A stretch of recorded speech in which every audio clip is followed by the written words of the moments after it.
reporting.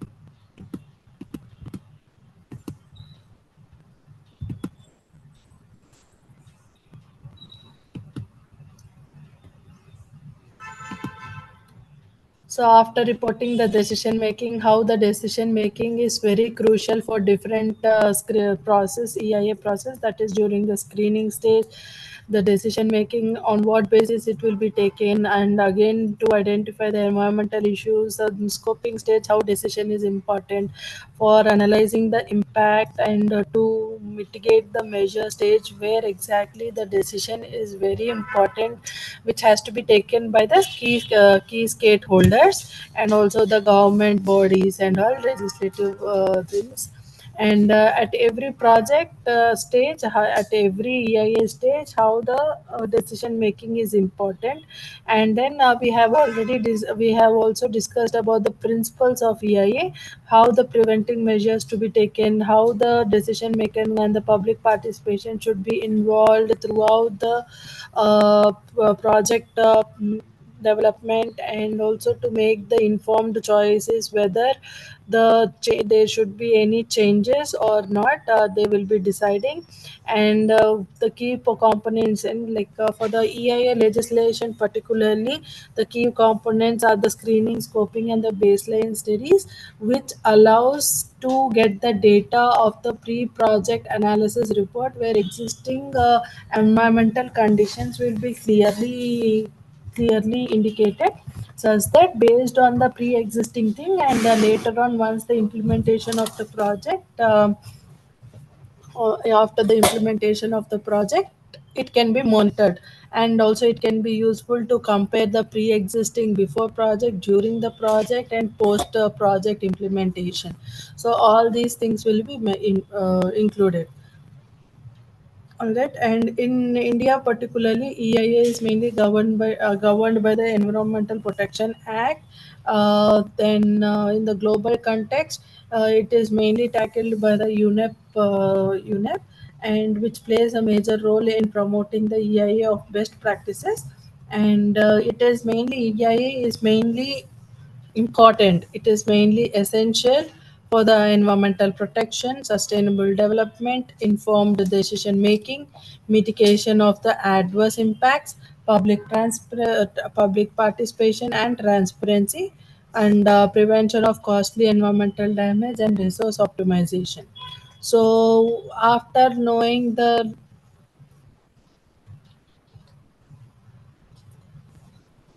So we have come to know about all these legislation process, why environmental impact assessment is mainly essential for a different sources. And we have already discussed about the key components of EIA studies, that is the different, like on what basis the EIA reporting has to be done. So what are the impacts, what can be done? So there are several impacts, that is mainly because of the air environmental, water environment, land environment, biological, noise, socio economic.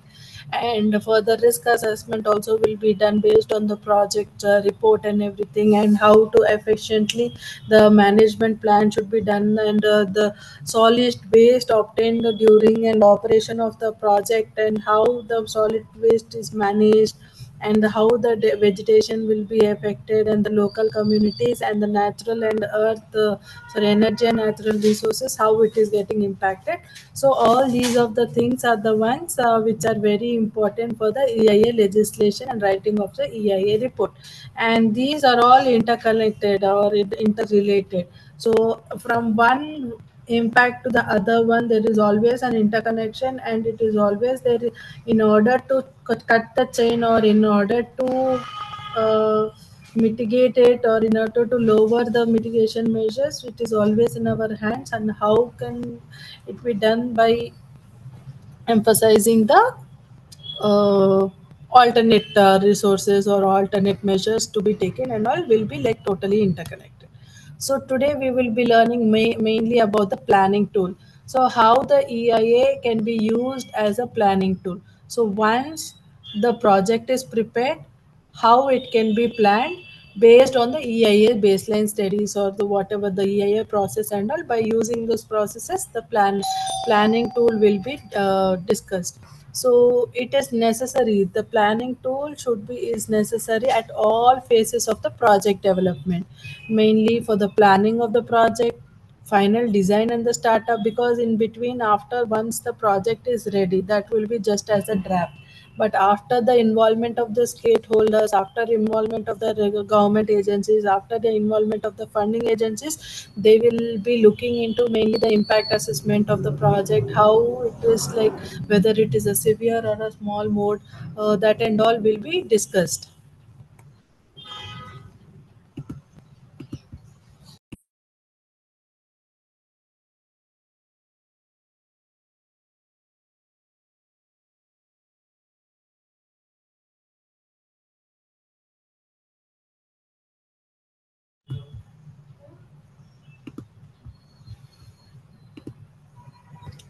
So EIA as a planning tool, it is always necessary for all the phases of the project development, particularly in the planning stage, as and when the stakeholders and the business head and the government agencies and the funding agencies are mainly involved. There is always a changes in the project, as might be the alterations of the project, or there might be some changes in the project, or there may be some addition in the requirement, additional requirement of the steps involved in the project, and all that and all will be there. And further, after the planning stage, the final design and the startup will be going on, and further the project operations will be started. So as a planning tool, the project operations are the main thing, and EIA is also will also be conducted during the project operation as a series of crucial steps which will be followed. And let's see the breakdown of these steps, and preparation of an environmental base map. So baseline studies, as we have already seen, we will also be mapping different environmental base maps, like mapping of land use. So where exactly land is being used for the construction or operation and all, and how is the vegetation there, what kind of plantations are there, what kind of biodiversity will be there, that and all will also be mapped. And also the water bodies, so water bodies as in near like water, nearby water lakes or lake is there, stream is there, or kind of water bodies, what is its current condition, what is its quality, and all will be mapped properly, whether it is industrial lake contaminated with industrial lake, or natural water body, or watershed, or whether it is just a wetland, the or vegetative land cover, whatever it is, they will be mapping it in a clear way. And sensitive habitats as well, and gathering the baseline data on air quality, water quality, and noise levels. So for the preparation of this base map, baseline studies are also very important, and utilizing the tools like GIS for accurate mapping. So yes, the remote sensing and also the remote geographical information systems are the major ones. Which these are the satellite imaginary, where we can actually mark or map the different sectors for the base map. After preparation of the base map, we will be identifying about the exactly where exactly the project is going to be constructed. And it involves mainly involves defining the geographical boundaries of the area that may be affected by the project. So the size of the study area may also vary according to the type and size of the project activities. So geographical boundaries, as in our project area where exactly it is going to be conducted, near the nearby boundaries, like what, whether it is a residential one or the industrial one, or the how it is, will be affected by the local community particularly, that and all will be uh, studied properly. And the project footprint, what is meant by the project footprint? Footprint is nothing but how the project is going to affect the local community in terms of air, in terms of water, in terms of biodiversity, vegetation loss, and all these are the project footprint, by which how much amount of carbon will be emitted, and how much amount of negative impact it is going to cause to the local community or the surrounding communities. And also in a large scale and also in a small scale, how it is going to be affected will be studied.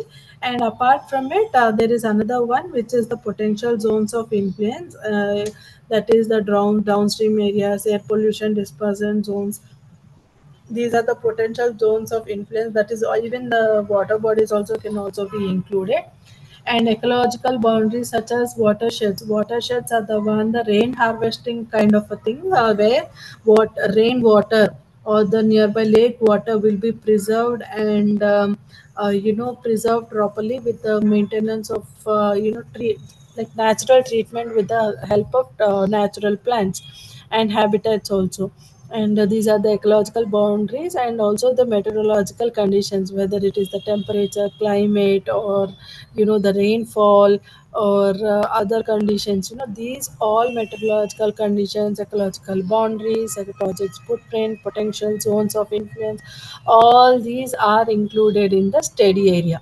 So once everything, the base map is prepared, the study area is studied thoroughly, and then we will be classifying it according to the environmental parameters.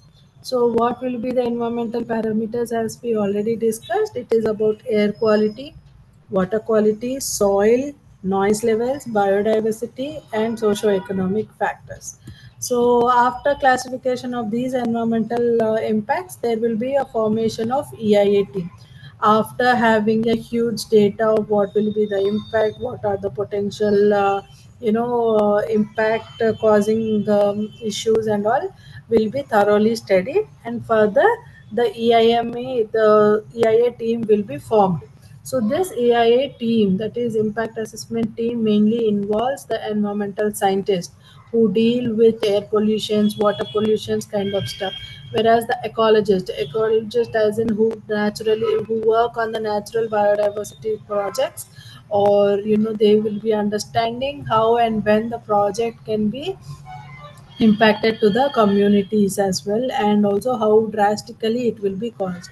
So ecologist who will be studying about the local environment, and hydrologist, the groundwater specialist, or the water body specialist. So these people will be understanding how much quantity of water is getting depleted and how it is getting depleted, quality and the quantity of water of nearby watersheds or water bodies or groundwater table aquifers. All these studies will be done by the hydrologist and the geologist, and the social scientist. How the scientist will be included in this AIA study team is that these social scientists will be monitoring the effect of impact on on the cultural activities or cultural heritage of the local community, and their daily habitats, habits, and these kind of things, working mainly on the social responsibilities and the people who will be getting affected nearby to the project area. So the engineers as well. So these engineers also will be expertised in monitoring of all the above issues as well. And after the formation of the study team, there will be a preparation of terms of reference, which is called as TOR, which is very important document outlining the scope of EIA of a particular project. So for this terms of preparation, the mainly it includes the purpose of EIA. So why the EIA has been done? So EIA is mainly performed for the large scale projects which will be having a drastic environmental impact. So that is the main purpose of the EIA. And the sterile area, so where exactly the area of the construction or the operation will be conducted, exactly the steady area components and all will be studied, and will be prepared and included into the draft. And environmental parameters, as we have already discussed about the environmental parameters such as air, water quality, soil, noise, all these also comes under this thing, and it will be everything prepared by the according to the terms of reference. And the methodologies, so what kind of methodology to be used in order to tackle with these environmental parameters. So methodologies like ad hoc and all, further the EIA methodologies will be discussed in the later stages, in the next few slides. And which kind of methodology is more suitable for a particular kind of project. So if certain project is emitting more amount of pollutants, what kind of methodology can be used, like ad hoc? So that kind of methodologies will be discussed, and what methodology is more suitable for a particular project should also be included in the terms of reference and the reporting requirements as well. So what all the requirement documents are required for the EIA reporting, like parameters, the impacts and the mitigation measures, alternative measures, and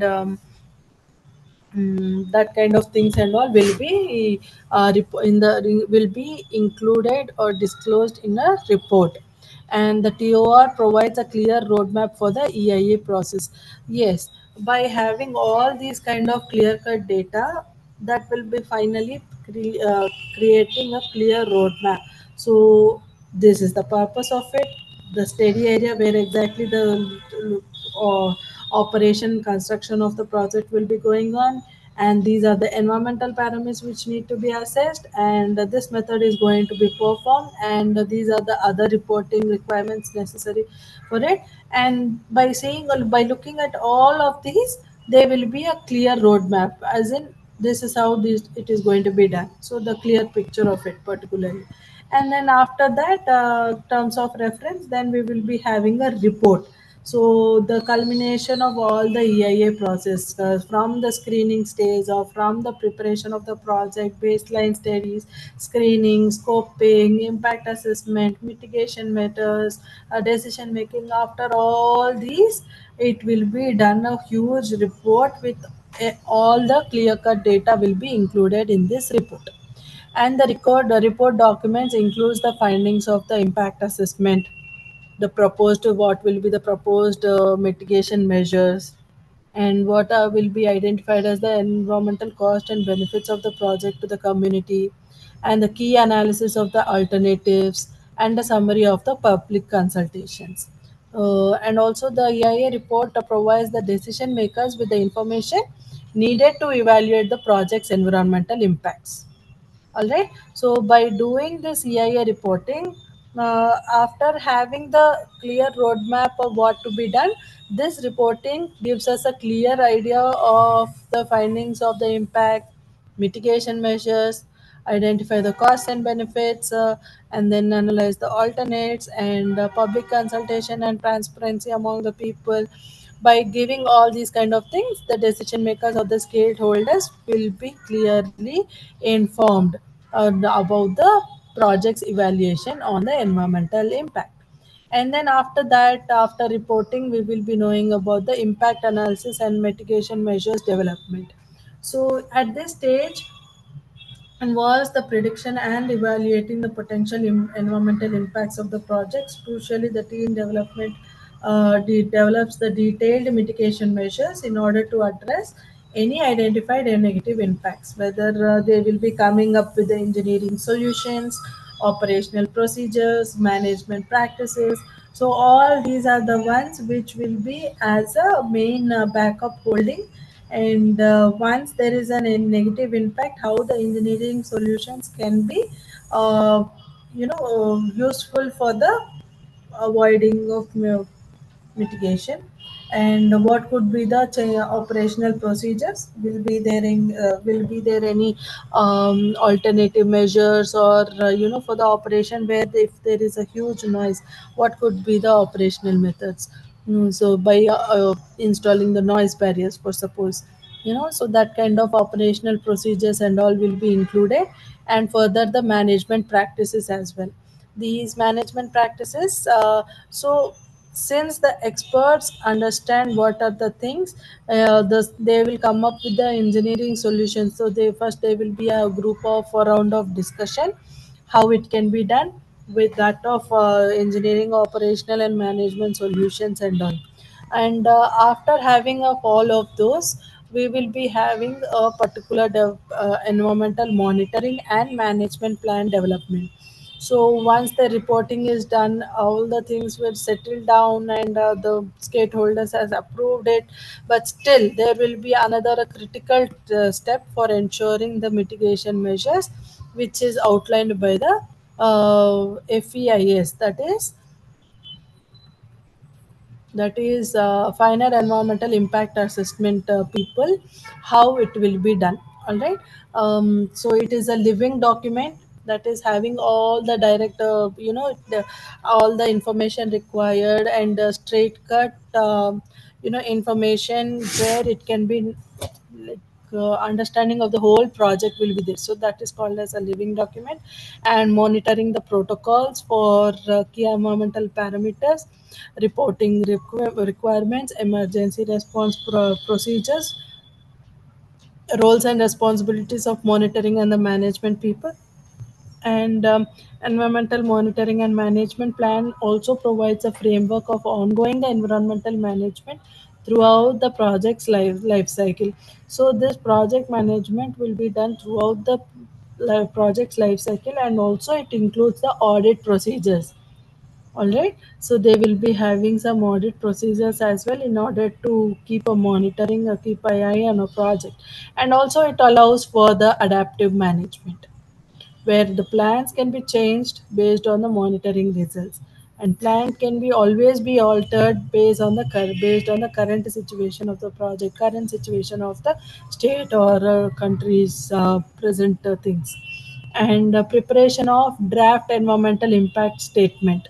So once there is all about the impacts, what are the issues, how it can be tackled, how it can be monitored, how it can be implemented, all those things, how the experts, how they deal with it and all.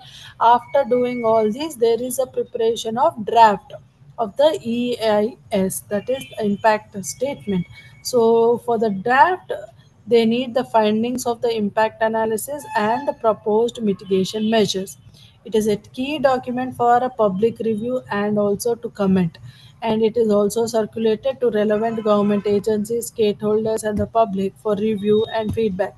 Always there should be a transparency among the people, such that suggestions will be and feedback could be always taken and modified it based on the feedback received. And there is another processing called DIES, that is draft environmental impact statement. After the preparation of the DEIS, the processing, how it will be processed. The process mainly involves the review and analysis of the comments received by the DEIS, that is the government agencies, stakeholders, public participation. All these people will be reviewed it, and also having a feedback of it. And after involving these reviews and analysis of these people, public hearing or the meetings will be conducted for further input of the project. And all the comments are documented and addressed by the EIA team, study team. So the comments and all, while discussing or during the public hearings or meetings, all the comments are documented and will be addressed by the EIA study team. This process also ensures the concerns of all the stakeholders uh, will be considered. So once the stakeholders is having a clear cut and straight cut idea of the project, about the mitigation measures and everything, for this DIES processing also, stakeholders will be taking a major role, and taking their feedback, and taking their opinion, taking their review. The project will be changed accordingly, and further finally there will be a preparation of final environmental impact statement. This final environmental impact statement, it actually incorporates the responses or and sorry it incorporates the responses received by the stakeholders, government agencies, public people, local people. So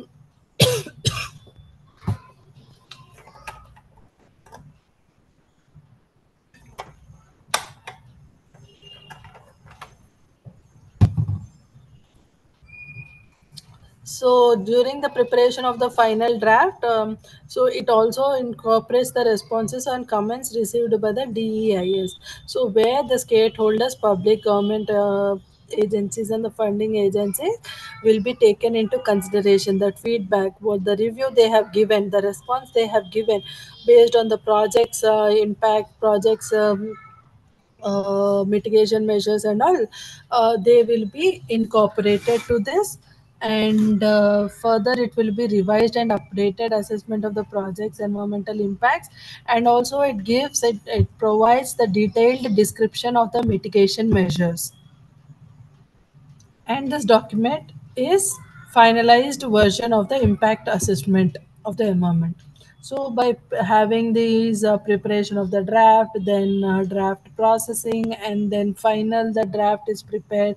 And once the draft is prepared, by reviewing everything, implementing everything, all these are included in this report, the finalized version of the impact assessment of the environment is ready. And as per, as per the CPCB guidelines, how what are the key components which can be included in the EIA report? Okay, so these are the key components. One is the executive summary, that is the overview and overall view of the project with potential impacts, mitigation measures, and everything is been included. For next step would be the introduction. So this is the standard protocol, all right. So this is the standard format of CPCP based on the CPCP guidelines. The EIA reporting has to be done. That is to have firstly have the executive summary. Second thing, to have the introduction of the project, to where in the introduction mainly the purpose of the report should be very clear.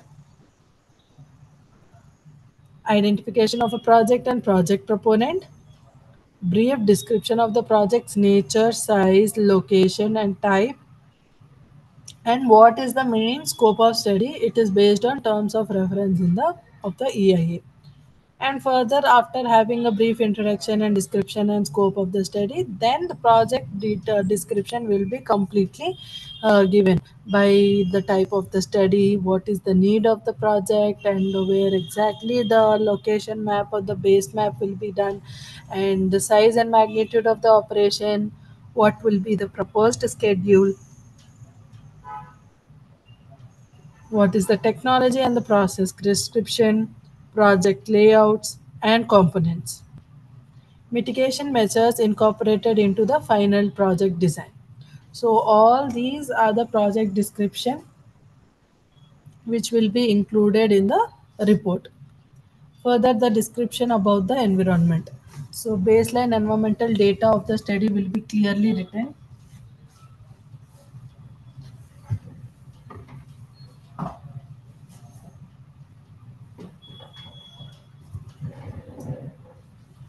So description of the environmental details about the baseline environmental data, that is pre-existing, like a pre-project approval only, like baseline studies by telling the existing environmental conditions, that is the physical environment, air, water, and soil, biological environmental, including the flora, fauna, and the other ecosystems, and the socio-economic environment, and methodology exactly used for the data collection.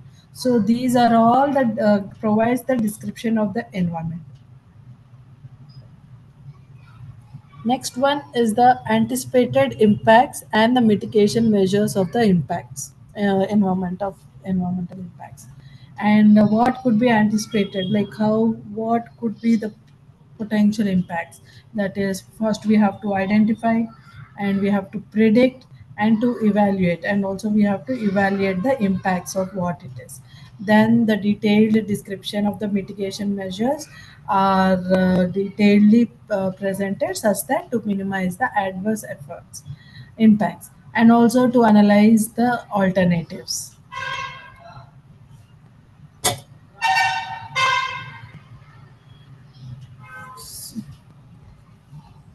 So these are the anticipated environmental impacts and the mitigation measures, and further the environmental monitoring program. So after the impacts are analyzed, after the mitigation measures, after the having the alternate of all the impacts and everything, then the project monitoring program comes into picture, where the post project monitoring plans. After the project is been like during the operational phase and everything, uh, that the project will be still monitored for their risk management, for say, or what will be the further impacts that the local communities are going through. All this will be monitored, and the details of the monitoring parameters, frequency, the locations where exactly the samples and project will be covered and all. And additional studies like risk assessment is also mainly included in this study, and other studies such as the risk assessment, disaster management, rehabilitation, and resettlement plan. So, all these are the additional studies for which it is necessary in order to perform a perfect project planning and all. And coming to the project benefits, and that and all also will be very clearly detailed about the benefits, description of the benefits of the proposed project. So, what could be the benefits mainly in an economic way, employment way, economic way, how the state or a country is getting benefited about the project, and how the project is benefited to the local communities in terms of employment, in terms of helping the people to as a earning source and all. The projects will be done, and apart from the projects benefits, apart from the employment, and also there is an upgradation of technologies to the local people. So once there is an employment, people will be uh, people will be educated with the new technologies provided, and hence there will be a dual balance between the employment as well as the technology, and to also be updated to the local communities particularly. And then the disclosure of the consultant engaged, that is, who has performed the environmental impact assessment reporting. So who is the person, and that how much expertise is he having, that and all will be disclosed. And overall summaries and conclusions, that is which includes the environmental impacts and everything.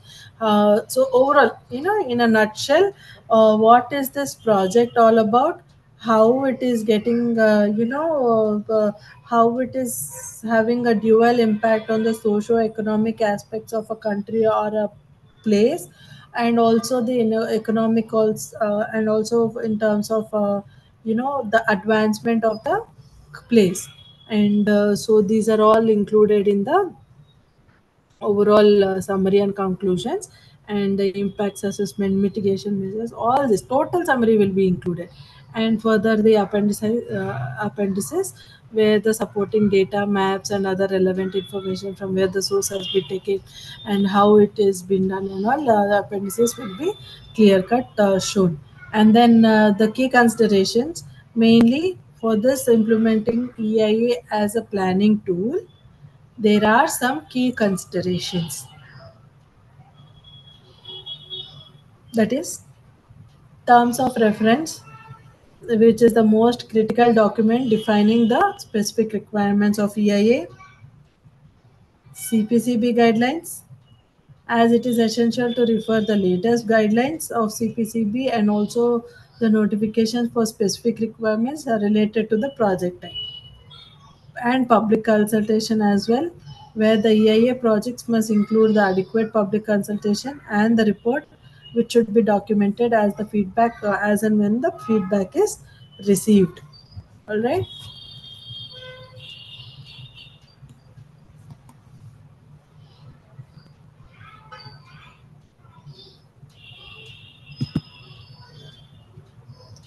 So overall, as a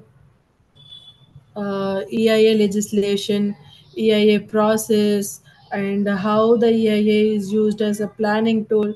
So after all of these, we will have a brief uh, review of that. That is, we have learned about the screening and scoping, how the assessment of the environmental risk has been done, and what will be the mitigation measures, what will be the decision making, what will be the monitoring, and how the stakeholder engagement is necessary at the each step for the decision to be made, and which are the parameters we have used to be considered for in order to prepare a EIA report, and to follow the EIA legislation and everything. So the physical chemical parameters and biological parameters, and socio-economic parameters, and the physico-chemical parameters, which includes the land use, geology, soil, climate factors, water resources, air quality, and noise level. And the next one will be the biological, that is the terrestrial and the aquatic, and socio-economically, population, community, industries, agriculture, public health, tourism, and transport, education. So these are all the parameters which need to be considered in order to write an EIA report, and for the peaceful ongoing of the project, these are all parameters also need to be monitored regularly. So after that, we will learn about the EIA methodologies. So as and when we know, like during the reporting stage and all, during the process and all, we have understood what kind of impacts it is, what will be the base map, what it is, and all about the total project related information, how the decision makers have decided and implemented their reviews and suggestions to the project, and how the project have been taken, revised and reviewed it thoroughly for a peaceful ongoing of a project. Now, once everything is straight cutly, discussed and drafted properly, after the final environmental impact statement has been come out, then the methodology has to be chosen. So, what kind of methodology to be chosen? Why these methodologies are mainly important in order to choose the right procedure for the implementation of the project. So, how are these going to be done? That and all we will be discussing in this class. And the first one will be the EIA scope and purpose of it. So these methodologies will be performed or chosen based on the purpose and scope of the project. That is, the objectives and outcomes of the project, listing out the environmental issues, and involvement of the stakeholders, their time, how much time it is going to take place, project time particularly, and cost, the money, how much amount of rupees will be utilized for a particular project, and coming to the EIA standards and regulations. So based on the EIA standards and regulations also, this methodology will be chosen depending upon the size, depending upon the sector, scale of the project, and we have whether to follow the national guidelines or the international guidelines, which sector it does it belong, and to also ensure the EIA of a project that meets the regulatory or the required standards and regulations. Yeah, all right. And then the EIA methods and techniques will be chosen. So once the project has been established for its purpose, scope, and meets the standards and regulations, the best method has to be chosen. Okay, for the effective EIA quality and its effectiveness. So ensuring EIA quality, involvement of stakeholders and experts throughout the EIA process is a must. For this, using multiple sources and methods of data collection and analysis is very much important and necessary for the project, and further applying the principles and the sustainability and precaution, and the document and reporting of EIA results and recommendations should also be done by this. So these are the EIA methodologies. For what, why, which one has to be chosen, that we have discussed now. And these are the different methodologies, which are mainly for the specific approaches and techniques which are used to identify, predict, evaluate, and to also assess the environmental impact of a proposed project, plan, policy, or a program. All right. It is mainly used to identify, predict, evaluate, and assess the impacts of a proposed program or a project, whatever. So these methodologies provide a structured framework of conducting an EIA study and ensuring all the relevant information factors are studied and also to be considered. So, as we look into this, we will be knowing about the ad hoc method, method, overlay method, matrix method, network method. So, these are the different methodologies. So, based on the project purpose and scope and goal of the study of the project, based on it, the different kind of methodologies will be adapted, among which the matrix, overlay, checklist, ad hoc, and network methods are few of them. So coming to the ad hoc method. So this ad hoc method is mainly rely heavily on the expert judgment and brainstorming to identify potential impacts. They are also like often used when time and resources are limited or when the dealing with unique or complex projects. So ad hoc is like immediately, like then and there the decision will be made whether it will be conducted or not. So this kind of method will be chosen for such kind of projects. So this ad hoc types will be like based on the opinion poll, so gathering the opinions from different experts and stakeholders. So since we need it at a very less time, and we also have to gather the opinions of the experts and stakeholders. So, based on the opinion poll, the other project will be implemented, and the expert opinion as well. So, relying on the knowledge and the experience of the specialist will be done, and the Delphi method. So, Delphi method is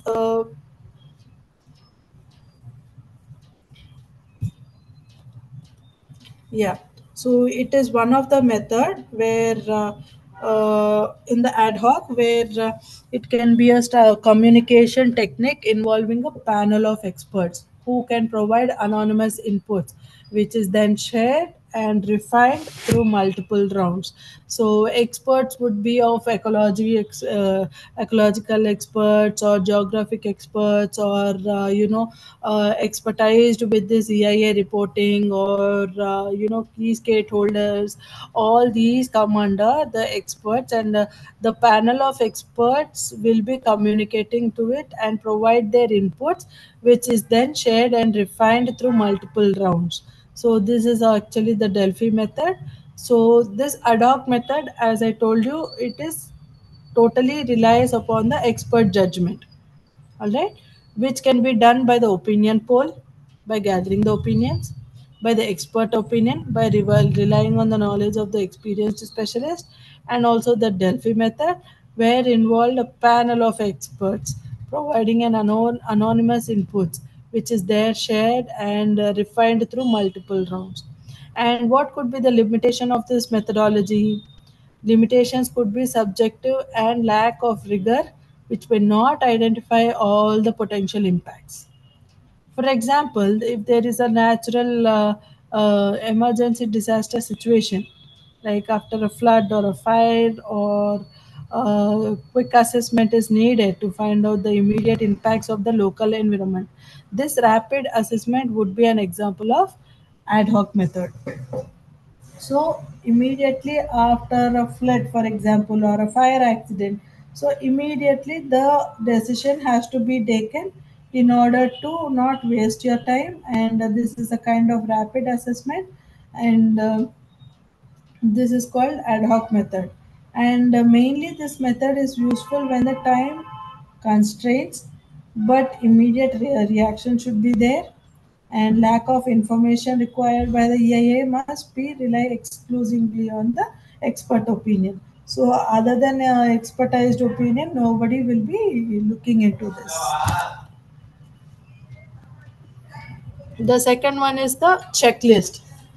Checklist after the ad hoc is the totally relying on the expertized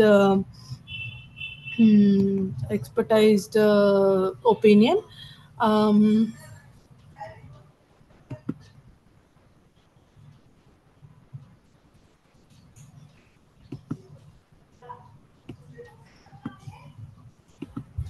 Whereas the checklist provide a list of environmental parameters that might be affected by a project.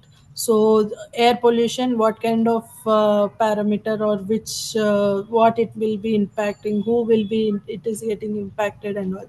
So this method assesses the nature of the impact, whether it is adverse, beneficial, okay, whether it is too worst or if it is beneficial, long term or short term, um, without any effect, or this there is a significant effect. So all these will be included in the checklist.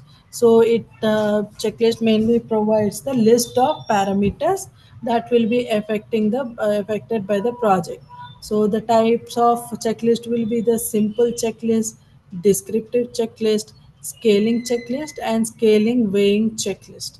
So, coming to the simple checklist, where the basic list of environmental parameters will be included in this kind of checklist, that is air pollution, what kind of pollutions, types of pollution, air, water, so and so, so and so. These are will be the basic list.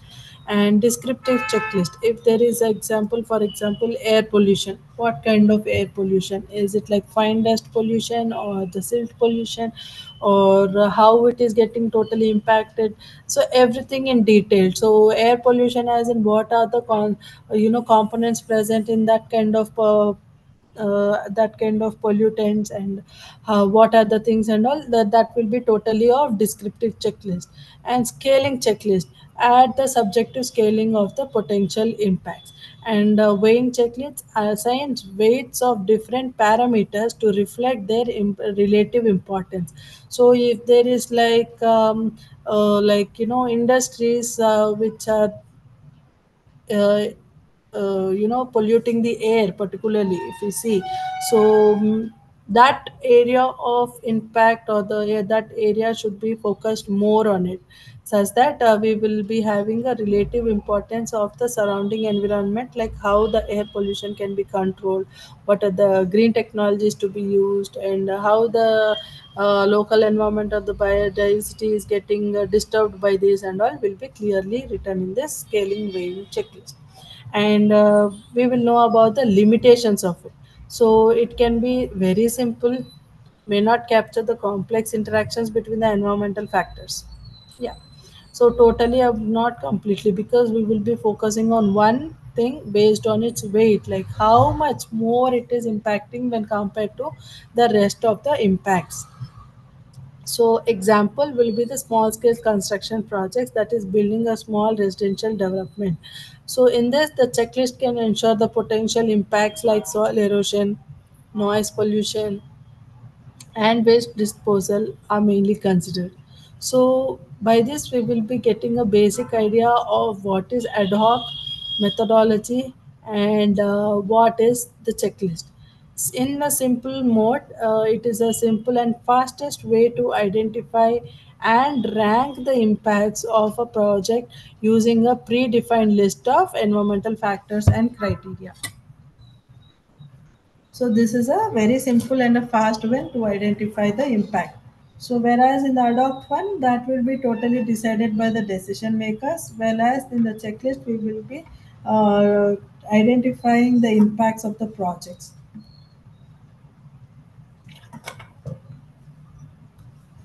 So next one is the matrices.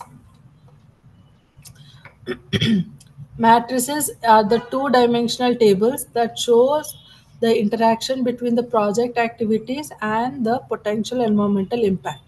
They help to identify the cost-effect relationships particularly. So it is a 2D dimensional table that shows the interaction between the activity, so what will be the project about, and the impact. Activity impact, if it is an air, scrubbers, using of scrubbers, or air pollution causes like a neurological problem or respiratory problems, such kind of things, that is the impact. And if it is water, that will be again like human well-being, it will be disturbed and all. So this will actually help to identify what is the cost, what is the effect of the relation, cost effect relationships. So what are the types? Simple interaction matrix and Leopold matrix. So this a simple interaction matrix is the project activities will all be listed in one axis. Okay, what are the project activities? And in another one, there will be like environmental parameters indicating the potential interactions. That is, which project activity is having like will be performing, which environmental parameters need to be focused on, and which parameter sorry which impact or the which could be the mitigation measures, that and all will be focused on this. And Leopold matrices. So Leopold is the one, it is a standard matrix with a comprehensive list of project actions and environmental characteristics. So it is a matrix with a list of project actions and environmental characteristics, like different actions, whether whether it is for example let us see the example for suppose industrial development or establishing a mining operation, where a matrix can be demonstrate the relationship between the mining activity and the impacts on the soil, water, air, and biodiversity. So this kind of thing can be like true for this Leopold matrix. And what could be the limitations? Limitations could become that complex for large projects and may not capture indirect or cumulative impact. So this cannot be done. Leopold matrix is not done for the huge projects. All right. So matrix is a visual and systematic way to display and to also analyze the interactions between your project activities and the environmental comments using a table or a grid.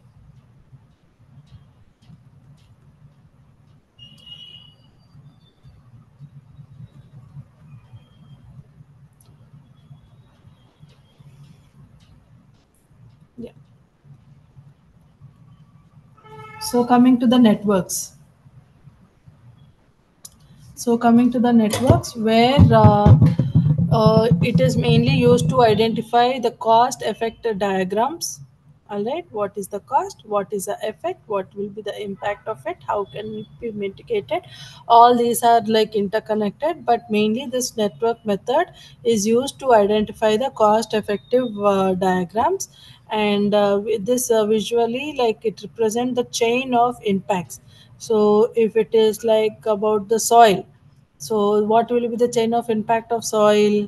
So soil erosion will be there, soil quality will be there, and because of the low quality soil, there will be no you know mm, infiltration, water infiltration into the ground. There will be no water penetration through the ground and all. So these are the chain of impacts, including the primary, secondary, and higher order effects. All right. And the benefits of these networks will be like it will be majorly helpful to understand the complex relationships and to identify the indirect impacts as well. All right. This network, as it will be having like cost effective diagrams, like different causes, different effects, and all, it will be easy to understand the relationship and to identify the indirect impacts as well. And the limitations, mainly it can be time consuming in order to develop and become more difficult to interpret for every complex project. So the example will be the projects with complex indirect and secondary impacts. That is, first one is the large scale water resource development, that is the dam construction. So the network diagrams here for the dam construction will be showing how the things, how the changes in water flow can affect the downstream ecosystem. All right. So during the dam contraction or for the after the over the period of time, what happens is that there is large amount of sediments present.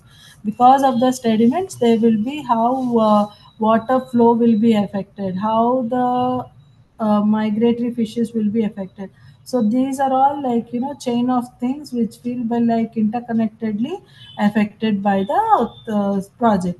So that is how the network designs will provide the data with. So it shows or illustrates how the changes in water flow and which can affect the downstream ecosystems, agriculture, and communities, including secondary impacts like changes in the local economies and social structures as well. And major deforestation process projects for suppose the network can show more deforestation that can lead to more soil erosion and changes in the climate, local climate, and loss of biodiversity and impacts of downstream water quality. So these are all will be like included for the uh, network analysis of the deforestation project. So it is a logically and a casual way to illustrate and trace the direct and indirect impacts, tracing the direct and direct and the indirect impacts of the project using a diagram or a flow chart. So coming to the overlays. Overlays involves a creating of series of transparent maps representing different environmental characteristics. All right. So overlays as in one after the other or one below each. First land use, land cover, vegetation, water resources, water treatment. So it will be of overlay kind of a thing, one below the other. And so these maps are often overlaid of mainly to identify areas of potential impacts, and the benefits of this overlay methodology is to effect of visualizing spatial distribution and impacts and identifying the steady areas.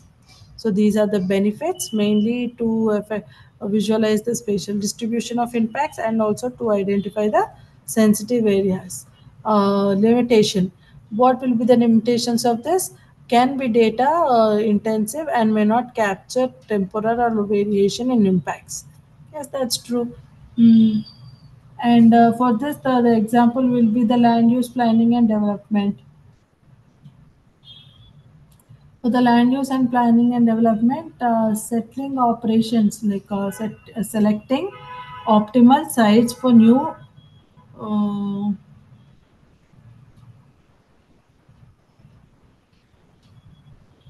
yeah. So we will be seeing about the example where the land use planning and development will be seen, where how the land is used by different infrastructure of the city. Maybe it might be the roads, the pipelines, or the power plants, etc. These overlays can combine the maps of the sensitive areas, that is watersheds, wetlands, forest, endangered species habitats as such. These are the land use planning and development where the optimal sites like sensitive areas and all will be totally focusing on by the land ownership, existing infrastructure, and also to identify suitable locations. And if we look into the other example, the urban expansion planning, these overlays can analyze the existing land use, population density, and environmental constraints to guide the sustainable urban development. So overall, if we try to understand what is exactly overlay, we can now say that it is just a it is a spatial and a graphical way to map and to compare the impacts of the project on different environmental layers using the GIS or other software systems. All right. So this overlay can be performed only by using the GIS system. And coming to the next one, that is the environmental index using factor analysis. Okay, 1 second.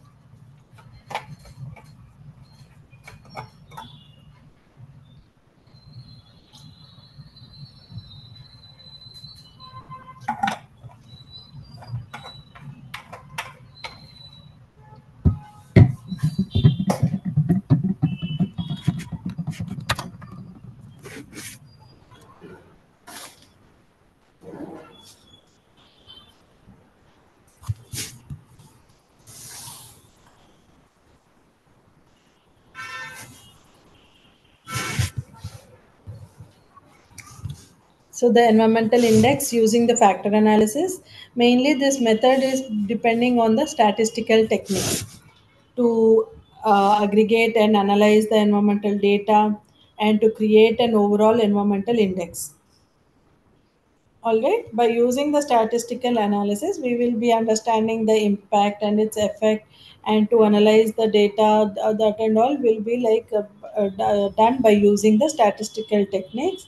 And it also provides the quantitative measure of the environmental quality. So it provides the quality of the environment, and by using the statistical tools and by analyzing the environmental data, so the quality of the environment of the particular project and all will be used. All right, and the limitations will be it is very complex and requires specialized expertise only.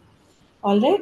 So this index and factor analysis will be done only by the experts who have much expertise in this, statistical tools usage, and by using these statistical tools, how the environmental data will be analyzed and all that can be done only by the specialized expertise, and it will be understood by only those people, but not to the common people. So that is the another methodology which can be used. And in terms of cost benefit analysis and all, the method compares the cost and also the benefits of the project. So depending upon the cost of the project, the benefits cannot be denied. All right, so both it should be like a mutual thing. So once there is a cost benefit analysis of a project which includes the environmental cost and what are its benefits in order to determine its overall economic viability of the project. So if it is too expensive, or it is very cost intensive project, then it will be like looked into. And benefits will be like including incorporating the environmental values into decision making. And limitations can be challenging to quantify the environmental cost and benefits in a monetary terms. All right. Hmm. And choosing the right methodology. So how do we even choose the right methodology? So we have learned about the ad hoc. Ad hoc is the one which will be like immediately the stakeholders or the business heads during the emergency situation. The uh, the uh, the you know uh, the decision will be made, and as in which thing should be done and all will be decided at the ad hoc methodology. Whereas during the checklist, different environmental causes and what are its impacts, that and all will be listed, and based on it, the severity of the project and severity of the impact, the particular methodology will be assessed. And matrices as well. Matrices also like. It is mainly the two-dimensional table which shows the interaction between the project activities and the environmental impact. And network, it is a very casual way or a very simple way to trace or to identify the direct and indirect impact. Whereas the overlays, with the help of statistical data and all, there will be a transparent maps representing different economic environmental characteristics. And this factor analysis also by using the statistical tools. Cost benefit analysis depending upon the cost of the project, whether it is cost intensive or cost extensive. Based on it also, the project will be incorporated based on it. It can be very challenging as well to quantify the environmental cost and the benefits in the monetary terms. So, in order to choose the right methodology, we have to know the type and scale of the project. So, different methodologies are suitable for different types and sizes of the project. Availability of the data and resources. Some methodologies require more data, whereas the resources uh, and also the resources than others. And complexity of the environmental setting. So there is a complex ecosystem which require more sophisticated methodology. Legal and regulatory requirements, where some jurisdictions may specify the use of particular methodologies. So these are the ones which has to be mainly considered in order to choose the right methodology for a right project. So as we see here that there are different methodologies outlined. So one is the Delphi method in the ad hoc. So Delphi method is the one with having like involving the multiple experts at a one place where it can be discussed in a proper way. And that is like we will be having first a list of questionnaires, like why the project should be implemented, what are the key considerations of the project. So there are like several questions like this where the responsible person will be answered or disclosing the disclosing the papers depending on the questionnaire. And then further the experts will be provided their own conclusions or their own advices or the review feedback.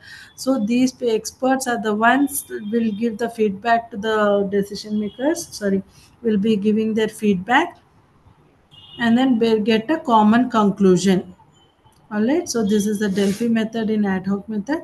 As we see in this checklist, we will be seeing the resource effect, water quality, air, landscape, ecology, biology, biodiversity, then noise and all. And whether it is impact, what could be the impact on the site, on the earth, on foundations, lay foundations, import materials, and cumulative impacts. So these are all other impacts. And how the checklist is used to identify each impact and for the project implementation and all.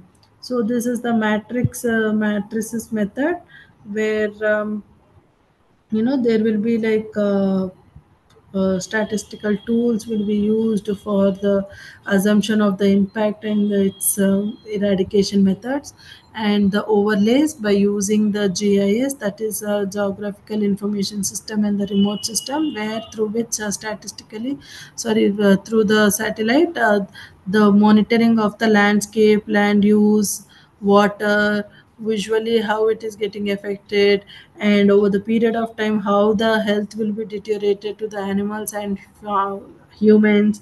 That and all will be provided with the help of overlays. So this is a large collection data unit where much amount of data can be generated by more and more analysis of the cause and effect of the project. And this is a network method where it is like showing, like a network of things, a system of things, where so for example if there is a flow, all are interrelated to form the all are interrelated to eat the salmonoid population. And then spawning, frying, fishing, acne, dredging, and all comes under this network method. So coming to the benefits of the EIA, so we have learned about the methodologies, which methodology is mainly used for what kind of project, that and all we have learned. All right. Now, what is the benefit of doing or performing EIA? So what are the benefits? First, by performing EIA, okay, the project will cut down the cost of it, that is the lower project cost in the long term, and increased project acceptance. By doing the EIA study, most of the projects can be accepted as you know uh, as in like the impacts are all listed, the mitigation measures are all listed, how to cope up, decision makers review has been implemented, all these are there, which makes the EIA or the project to be like easily approved.